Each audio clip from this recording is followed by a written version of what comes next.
राधे राधे, जय गौरी गोपाल, जय श्रीमन नारायण। आज का दिन बड़ा ही मंगलमय और पावन है। आज हम सब विघ्नहर्ता, मंगलकर्ता, बुद्धि प्रदाता प्रथम पूज्य श्री गणेश जी के जन्मोत्सव का पावन उत्सव मना रहे हैं। गणेश चतुर्थी का पर्व मना रहे हैं। गणपति जी का नाम लेते ही, उनका स्मरण करते ही मन में आनंद की अनुभूति होने लग जाती है, उत्साह और सकारात्मकता भर जाती है। आप सब गणेश जी को जानते हैं और गणेश जी को अपनी बुद्धि में, अपने मस्तिष्क में, अपने हृदय में आप सब बसाते हैं, क्योंकि शास्त्रों में कहा गया है कि स्मरण मात्र से विघ्न दूर हो जाते हैं गणेश जी के। यदि गणेश जी का स्मरण मात्र कर लिया तो व्यक्ति के सारे विघ्न दूर हो जाते हैं, इसलिए उनका नाम पड़ा विघ्नहर्ता। गणेश जी का जन्म जो प्रसंग है जन्म का, वह बड़ा अद्भुत है। पुराणों में कथा आती है कि माता पार्वती जी ने स्नान करने के लिए अपने शरीर के उबटन से एक सुंदर बालक की रचना की और उसे द्वार पर एक, देखो माता पार्वती जो है उन्होंने अपने तेज से, अपने शरीर से, अपने संकल्प शक्ति से उन्होंने वह बालक को तैयार कर दिया और वह बालक को कहा कि आप द्वार पर खड़े हो जाओ, कोई अंदर ना आने पावे। प्रहरी बनाकर खड़ा कर दिया, बालक किसी को भी भीतर जाने नहीं देता था। तभी भगवान शिव पधारे और प्रवेश करना चाहा। माँ पार्वती जी से मिलना चाह रहे हैं भगवान शंकर।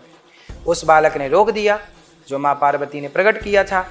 विवाद हुआ और अंततः भगवान शंकर ने उस बालक का जो मस्तक है काट दिया, मस्तक का छेदन कर दिया, सर धड़ से अलग कर दिया। जब माता पार्वती को यह समाचार मिला तो वह व्याकुल हो गई और भगवान शंकर से प्रार्थना करने लग गई।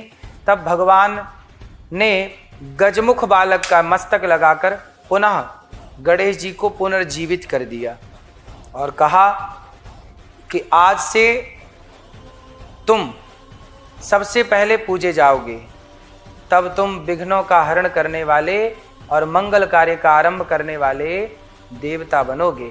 तब गणेश जी का नाम पड़ा गणपति, विघ्नहर्ता, मंगल मूर्ति, मंगल की मूर्ति है ये। गणेश जी का बड़ा मस्तक हमें सिखाता है कि विस्तृत और गहन चिंतन करो, बड़ा सोचो। बड़ी सूंड का अर्थ है सभी सूक्ष्म से सूक्ष्म बातों को पकड़ो। छोटा मुख बताता है कम बोलो और मधुर बोलो। बड़े कान कहते हैं कि सुनो अधिक, ग्रहण अधिक करो। छोटे नेत्र बताते हैं गंभीर दृष्टि रखो, सतर्क रहो। और सबसे सुंदर बात है गणेश जी का वाहन, छोटा सा मूषक। यह हमें सिखाता है कि चाहे अहंकार कितना भी हो, अहंकार कितना भी बड़ा क्यों ना हो, ईश्वर उसे विनम्र बना ही देते हैं, उस अहंकार को नष्ट कर ही देते हैं। गणेश जी का जो वाहन है चूहा, गणेश जी बुद्धि के देवता हैं और चूहा जो है वह तर्क का प्रतीक है। बुद्धि हमेशा तर्क पर सवार होती है, इसलिए गणेश जी बुद्धि के देवता और चूहा तर्क का प्रतीक है।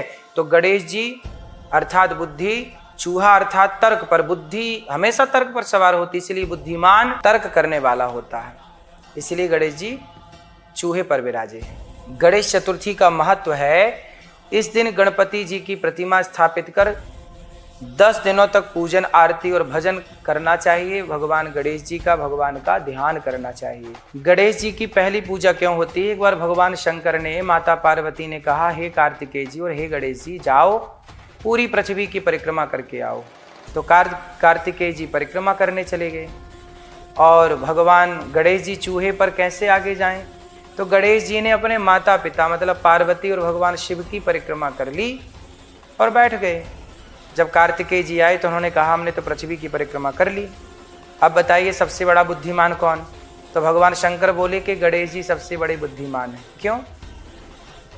क्योंकि इन्होंने माँ बाप की परिक्रमा कर ली। जो माँ बाप की परिक्रमा कर लेता है वह सृष्टि की परिक्रमा करने का फल प्राप्त कर लेता है। तब से गणेश जी प्रथम पूज्य बने और भगवान शिव आदि सब ने प्रथम पूज्य माना। एक बार गणेश जी की भक्त गणेश जी से प्रार्थना करते हैं कि हमारे जीवन के सभी विघ्न दूर हो जाएं, बुद्धि और विवेक की प्राप्ति हो। और धर्म मार्ग पर चलने की प्रेरणा प्राप्त हो। शास्त्रों में वर्णन है कि गणेश चतुर्थी की रात चंद्रमा को देखना वर्जित माना गया है। चंद्रमा को यदि आप देख लेते हैं गणेश चतुर्थी के दिन तो कलंक लगता है। जो आपन चाहे कल्याणा, सुजस सुमति शुभ गति सुख नाना, सो पर नार लीलार गुसाई, तजऊ चौथ के चंद्र की नाई। तो रामचरितमानस में भी चौथ के चंद्र की नाई, चौथ के चंद्रमा को त्यागने का वर्णन मिलता है, क्योंकि इसी दिन गणेश जी पर चंद्रमा ने उपहास किया था। चंद्रमा को श्राप क्यों दिया गणेश जी ने कि जो आज के दिन चतुर्थी के दिन तुम्हें देखेगा चंद्रमा वो कलंकित हो जाएगा, क्योंकि गणेश जी का उपहास कर दिया ना चंद्रमा जी ने। इसलिए आज के दिन से जो व्यक्ति चांद का दर्शन करेगा वो झूठा आरोप लगेगा, कलंकित होगा, ऐसा श्राप दिया। तभी से परंपरा चली कि इस दिन चांद देखने से बचा जाए। यदि गलती से देख लिया हो तो भगवान श्री कृष्ण के दूसरे और तीसरे विवाह की कथा सुनने से यह दोष समाप्त हो जाता है। स्यमंतक मणि की कथा सुन लो, समाप्त हो जाता है ये दोष। एक बार महर्षि वेदव्यास जी ने महाभारत की जब रचना करने के लिए बैठे तो वेदव्यास जी ने सोचा कि लिखेगा कौन, हम महाभारत के इस दिव्य महान ग्रंथ को लिखवाएं किससे। तो जब लिखवाने का निश्चय किया तो उन्होंने सोचा कि इतिहास इतना बड़ा है, ये ग्रंथ महाभारत का इतना बड़ा है, इसे लिखने के लिए किसी विशेष लेखक की जरूरत है। तो कौन इसे लिखेगा? तब व्यास जी ने गणेश जी से कहा कि हे गणेश जी, आप मेरे लिए यह महाकाव्य लिख दीजिए। तो गणेश जी मान तो गए, परंतु गणेश जी ने एक शर्त रखी कि कलम जब मैं लिखूंगा तो लिखते समय एक पल के लिए भी मैं रुकूंगा नहीं, और यदि रुक गया मैं तो वहीं बंद कर दूंगा। तब वेदव्यास जी ने कहा ठीक है, आपकी शर्त मैंने मान ली, पर आप भी मेरी एक शर्त मान लीजिए कि आप बिना अर्थ समझे कोई भी श्लोक नहीं लिखेंगे। इसलिए जहां वेदव्यास जी ठहरना चाहते थे, कुछ सोचना चाहते थे, तो एक कठिन श्लोक दे देते थे गणेश जी को, ताकि वो सोचने में उनको टाइम लग जाए और ये अपना सोच लें। तो गणेश जी हर श्लोक को समझ के उसका अर्थ समझ के लिखते थे। फिर क्या था, व्यास जी जब थोड़ा चाहते कि श्लोक थोड़ा और सोच लूं और कुछ अच्छा कर लूं, तो वो कठिन श्लोक बोल देते और गणेश जी उसका अर्थ करने में थोड़ा टाइम लगा लेते। इतने में महाभारत, इस तरह से महाभारत पूरा हुआ। तो वेदव्यास जी कहते गए, गणपति बप्पा महाभारत को लिखते गए। तो संदेश बच्चों के लिए है कि धैर्य से, बुद्धि से कोई भी बड़ा काम किया जा सकता है। आप बड़े बन सकते हैं, अपने विचारों को बड़ा कर सकते हैं। गणेश जी जब लिख रहे थे महाभारत तो हर श्लोक को वो समझ के लिख रहे थे। इसका मतलब ये है कि आप कोई भी काम करिए, आपके लिए मैसेज है, कोई भी आप काम करिए तो समझ करके करिए। किसी ने क्या कहा कोई बात नहीं, आप क्या कहने जा रहे हैं। किसी ने क्या देखा कोई बात नहीं, आप क्या देखने जा रहे हैं। इसलिए कोई क्या कर रहा है इससे आपको फर्क नहीं पड़ना चाहिए, आप क्या कर रहे हैं। इसलिए आप समझ करके करें, देख करके करें कि जो आप कर रहे हैं वो सही है या गलत है। रावण इतना बुद्धिमान था, परंतु उसकी बहन सूर्पनखा बोली कि सीता बहुत सुंदर है, चुरा लाओ। रावण गया, चुरा के ले आया। क्या रावण जैसे विद्वान को ये शोभा देता है कि बहन की उसने ये बात मान ली, पराई स्त्री को चुरा लाया। कम से कम विचार तो करता कि मेरी बहन नाक कटवा के आई है, तो पहले ये तो देखता कि बहन तुम वहां गई क्यों थी नाक कटाने। एक बार अपनी बहन की भी, सूर्पनखा की भी तो गलती देखता रावण। उसने विचार नहीं किया, जबकि गणेश जी लिखते समय क्या कर रहे हैं, विचार कर रहे हैं, इसका अर्थ समझ रहे हैं। समाज की कोई भी बात हो उस पर विचार तो करिए, वो आपके लिए कितनी सही है।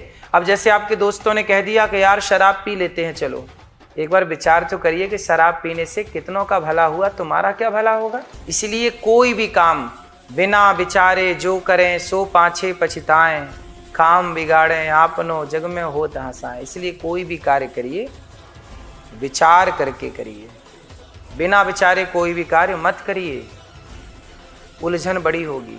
परेशानी बड़ी होगी। इसलिए आप अच्छे सच्चे रास्ते पर चल रहे हैं तो जरूर विचार करिए। गणेश जी हमें सिखाते हैं जीवन में हर कार्य की शुरुआत ईश्वर का स्मरण करके करें। कोई भी कार्य करें तो परमात्मा का स्मरण करें। कठिनाई आए तो धैर्य और विवेक से उसका समाधान करें। और सबसे बड़ी बात है अहंकार को त्याग कर विनम्रता को अपनाएं।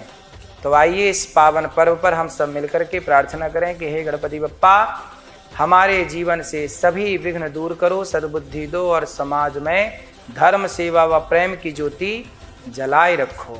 गणपति बप्पा मोरया, मंगल मूर्ति मोरया। आप सबको गणेश चतुर्थी की बहुत बहुत शुभकामनाएं। भगवान गणेश जी सदा आप पर और आपके परिवार पर कृपा करुणा बनाए रखें और बरसाते रहें। यही ईश्वर से मंगल कामना है कि आप सुखी स्वस्थ रहें। और गणेश जी बहुत कुछ सिखाते हैं। गणेश जी को लड्डू का भोग लगता है। लड्डू अनेक दानों से मिलकर बना होता है। जैसे कई दाने इकट्ठे हो जाते हैं, ऐसे हम सभी सनातनियों को संगठित रहना चाहिए, लड्डू की तरह एक होकर रहना चाहिए। और जैसे लड्डू मीठा होता है, हम सनातनियों को आपस में संबंध मीठे रखने चाहिए, मिठास हो रिश्तों में, और हम सभी सनातनी संगठित रहें। जय श्रीमन्नारायण, जय श्री कृष्णा, राधे राधे। संगठित रहिएगा, यही गणेश जी का ये पावन त्यौहार हमें समझाता है। जय श्री कृष्णा।